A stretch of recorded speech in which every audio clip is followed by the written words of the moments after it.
I have the honor of introducing a very, very special person, a fantastic artist and a lover of God above all things. I suppose that's what truly should identify us. And we have with us Moriah, Smallbone, all the way from America. And thank you so much for joining us for our Braver Women's Conference 2021. We're going to kick it off with 12 one-word answer questions. So in one word. So it's just a little bit of trivia about who you are. Maybe there's one person who doesn't know Moriah. Well, you know what? We're going to see if in 12 questions we can let them have a little glimpse of who you are. So let's go. And the first question is, where do you live right now? Franklin, Tennessee, which I feel bad because that's 2 words. Franklin, Tennessee. And where did you grow up? I grew up in Chino, California, which is just outside of LA. Fantastic. What was your best subject at school? This is going to sound fake, but I mean it. Trig pre-cal, so trigonometry, pre-calculus. I took honors classes. That was my favorite because it's like everything's black and white. You know, you have an answer. It's either right or wrong. Well, we're going to just celebrate you for choosing math as your best subject at school. There's not many of those around, but thank you very much. We hope that it came in to good use as you grew up. Okay, we want to know, what is your favorite color? Brown. Really? Brown on brown. Fantastic. All the many shades of brown. And what is your ultimate food crush? So this isn't going to make sense at first. It's called pastel azteca, and it translates to, it's a Spanish dish, but it translates to Aztec cake, which sounds really weird. It's essentially a green enchilada casserole. My mother, my grandmother, my great-grandmother, they all make it, and I would eat it every day. It sounds delicious. You're going to have to put a photo on Insta for us so we can see what it looks like. Better yet, I will bring some. To Africa. We will sneak it in through customs. Okay, so if you had an option for your perfect holiday getaway, would you go to the mountains, or would you go to the bush, or would you go to the beach? I had to Google bush because I wasn't sure what that meant. But then once I realized what it was, I was like, no, I would do the beach. Having growing up in Southern California, I sense God nearest and closest and most tangibly when I'm at the ocean. True. There's nothing quite like it. Sitting there, especially if you're alone, not watching the children in the surf, but if you're alone at the beach, I agree with you. It's one of the most beautiful experiences of the creation of God. And then, what is your favorite book of the Bible? The Psalms. I mean, I'm a songwriter, I'm a musician, I'm a singer, I'm a writer. And so I resonate so closely to the Psalms. That makes a lot of sense. What is the latest photo that you have taken on your phone? Of who or of what? Oh my goodness. Okay, I don't have my phone on me, but I think I took a picture this morning of my mother holding some earrings that were made by women in Ethiopia, and I had just given them to her as a gift, and so I took a picture of her like this. That is very, very precious. That is very precious indeed. Okay, thank you so much. And then lastly, as soon as you just rightly said, we haven't been able to travel. So when restrictions are gone and there's a post-COVID opportunity, what nation would you like to visit? Oh my goodness, Sharon, it's gonna sound made up. But truly on the top of my bucket list from the time I was in high school, Cape Town, South Africa. I have always wanted to go. When I was in high school, my sister went and lived there for half a year, and the stories she brought back, the music she brought back, the snacks she brought back, and all of it, I was like, I have to go. So it just so happens I'm talking to someone who knows, one day I'll meet you there. Yeah, we trust in God that, this landscape will change and that one day it will not be Zooming, although we have benefited greatly from this technology. Okay, so on a more serious note, let's talk a little bit about your Christian faith and what God means to you as a person. Yeah. It's hard to boil the concept of God into one word or one phrase or one idea. But I think the aspect out of the many facets of what we know or what we perceive to be God in our lives, the one that resonates the deepest with me is freedom. God is absolute freedom to me. And I didn't always grow up believing that. I think, in the religious climate that I grew up in, I thought that being a follower of God meant being a rule follower, or it was more about the things that I didn't do than the things that I did do. And that was a lot of pressure, especially for a teenage girl, growing up in Los Angeles, California, to feel like my every move was being judged. And at the end of the day, that kind of religion and that kind of God just feels like chains. So as I've gotten older, I've just learned that he's not a spectator in our lives. He's a participator, and he's actively involved in every move we make and every decision we make, every little concern we have, every big concern we have, he cares about. And he's ultimately got it taken care of, which to me leads to the best kind of freedom. Yes, I think that is an incredible and very accurate summary, and maybe very needed to express like that right now in the earth. If we think of the oppression and the slavery that we still see today, and maybe it's not enforced by law, but racism and hatred and the divides that we see all over the earth, truly Christ says that he came to set us free so we may be able to live, not exist, to actually breathe, really enjoying our lives, even though things are tough. That's beautiful. And I really identify with that as well. Growing up in, I don't want to say it's religious, but growing up in Christianity while you are young, before you have that encounter with God, it can seem restrictive. But as you've rightly said, it's the most freeing thing that any person can experience. Not finding your identity in God and not in any person or any achievement. I mean, just there, life takes on a whole new meaning for us. I want to ask you a little bit about your husband. You are both artists. You are both extremely successful and singing the most beautiful music unto God. And I want you to speak to us a little bit about this dynamic, how it doesn't turn into a competition, but as you did on that series, that little broadcast that you did about completing one another.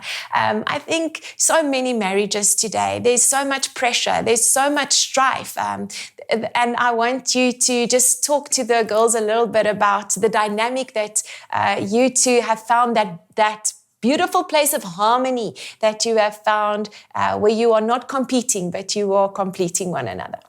I love that you used the word harmony, Sharne, to talk about my husband and I and our dynamic, because as you know very well, with working with your husband, especially in ministry, it doesn't matter, if you're working for a nonprofit or for a Fortune 500 company. At the end of the day, we're human beings, and we all have the tendency for jealousy, for insecurity, for envy. And I know for myself, I can be a very prideful person. And so in marriage, I don't think I was quite prepared for the idea that you can experience competitiveness or rivalry even within the most sacred relationship that you have. It's human, it's natural.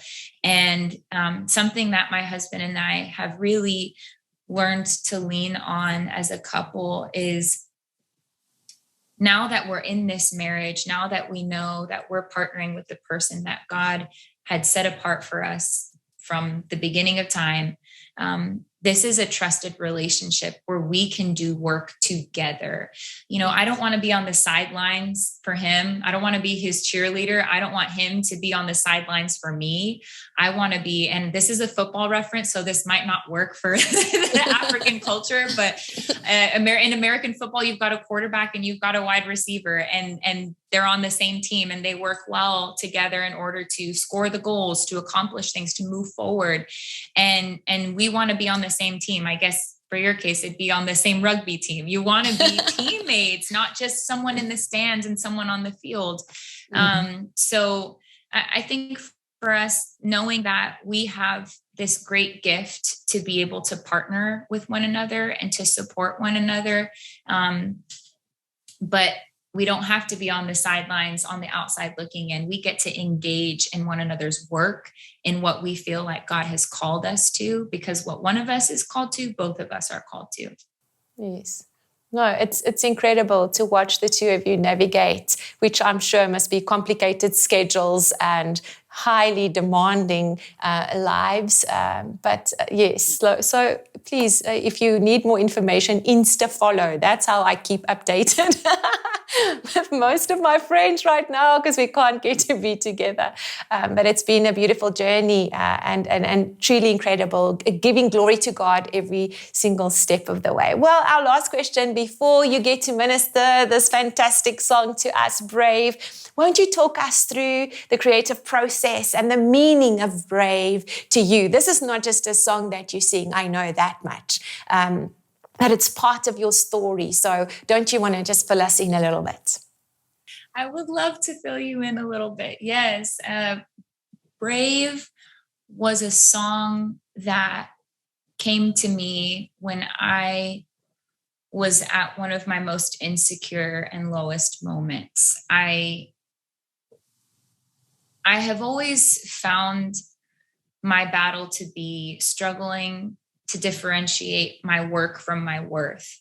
I'm a performance-based person. You know, I like to see results, and maybe some of you can relate to that. You feel like if you're not doing enough, you feel like you are not enough. And so I was in a season of my life where I felt like not only was I not doing enough, but the people that I was working for and working with were looking at my work and saying, this is not enough. And when you already feel that level of insecurity and someone adds to it from the outside, like what you're doing is not good, you're going to go into a spiral of shame. And so I was in that place of deep insecurity. You know, oftentimes I think that insecurity leads to anxiety. So I was at that level of anxiety as well. And you know, even being reminded of this time in this season in life, whether you're in Africa, in America, you know, in Europe, there's so much insecurity that we're facing. We don't know what our next day is going to look like. A lot of us have lost family members, and when our foundation is based in what we can accomplish and what we can do, which is so limited, it can be a pretty unstable foundation. So that's where I found myself, was just in this place of not trusting in God, trusting in myself, trusting in my own capabilities. And I just, out of nowhere, the entire chorus of this song came to me. It was as if I had tuned into a radio station and I was listening to this chorus. And so it hit me and I immediately jotted it down. I recorded it on my phone. And I actually finished the song in Nashville with my husband and another producer. And at the time, he was my fiance. I don't even think we were married. And so again, just a whole other level of insecurity in life. And I think as I've continued to sing the song over the years, and I know it's had such a deep impact on listeners and on people, this idea of being brave, it's something we all desire. And, you know, it's something we want to feel, and we want to be braver. We want to be stronger. We want to be bolder. But that can only go so far if we're doing that by our own strength. And so where I've landed now, you know, as a 28-year-old who has been doing music for a decade and and this word brave has come to be so multifaceted to me. It means so much more than what it did at the time, which was just stop being anxious, stop being fearful, trust in God. Like, that is the simple instruction that I needed in a time of desperation. But as I've had time to really process it, I'm realizing that being brave can also mean being content with who I am, being content with how God made me, believing that I can surrender my longing for significance and strike down that lie that I somehow need to earn the privilege to exist. And I can stand in the truth that God created me to be here in this day, in this time, to face this unique set of circumstances, not just health-wise and globally, but culturally and in my own circle and my own friends and my own family. And there's something to this piece of being at rest exactly where we are, exactly the way that God created us to be. And I think that kind of acceptance is also incredibly brave. Absolutely. That was very, very well explained. And this is a timeless song for me because the theme of it, the message of it, I think it will carry into even next generations. Well, they're going to have to, I don't know, what's music going to sound like in 20 years? Who knows? But the words, the message of hope and the call for the daughters to rise up in the spirit, which we truly only can receive from God. It's absolutely incredible. So we are ready for the most beautiful Moriah to minister to us in song, one of my favorite songs, and truly the theme song for our 2021 Women's Conference, the song Brave by Moriah. Thank you so much for taking the time to chat to us a little bit, Moriah. I think just giving context to who you are and a little bit of your life experience and your journey, it really will be beneficial, I believe, to every single one that will be viewing. Thank you so, so much. And here we go. Moriah, do you want to introduce the song? Yes, Sharnae, thank you for having me. Thank you to the 3C Church family. Thank you for TBN Africa and for everyone tuning in either through TBN or through social media. I'm just so thankful that you guys have joined in for not only this conversation, but for this entire conference and this entire campaign around what it means to take your bravery and your strength to the next level. The song that I'm about to sing for you is called Brave. We've done a very unique version of it, a version that we've never done before, with some of my favorite singers, my favorite piano player, and my favorite cellist in all of Tennessee. And we have tailor created this live performance so that it reaches you wherever you are, in your room, at your friend's house, at your family's house, at your apartment. And I hope that it ministers to you. So let's go out, follow me. And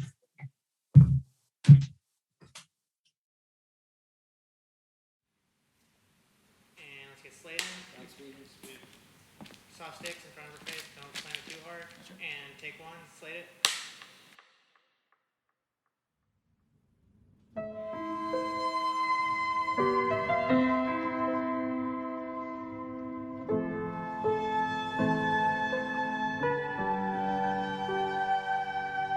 No one ever told me this would be easy, but I never knew that it could be this hard. Oh, the worry is weighing on me. Could you help me break down all these question marks and make me brave? Run like a soldier, rise like a warrior, won't stop till the final day. I wanna be stronger, gonna be bolder. Look up and I'll see the way you make me brave. I know I'm no superwoman, but impossible is possible with you. Oh, so no more running, no more hiding. Strike the fire so I'll be fearless too, and make me brave.